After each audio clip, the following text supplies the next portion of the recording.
আমরা যে ইনকামটা করি এই ইনকামটা এটা সূত্র আছে। কি সূত্র? টাইম গুণন রেট ইকুয়াল টু ইনকাম, অর্থাৎ সময় গুণন দর অর্থাৎ রেট ইকুয়াল টু আয় অর্থাৎ ইনকাম। যদি আমরা ইংলিশে বলি টাইম গুণন রেট ইকুয়াল টু ইনকাম। সময় এবং দরকে কাজে লাগিয়ে মানুষ কি করে? আয় করে। সময় দিচ্ছেন 10 ঘন্টা, প্রতি ঘন্টা ইনকাম 100 টাকা, তাহলে আপনার দর দাঁড়াবে কত? দিনে 1000 টাকা। তাহলে মাসে হবে কত?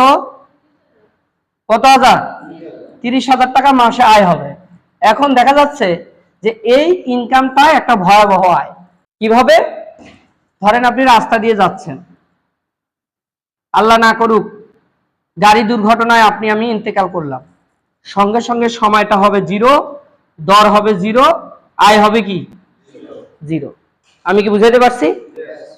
টাইম গুণন রেট ইকুয়াল টু ইনকাম 0।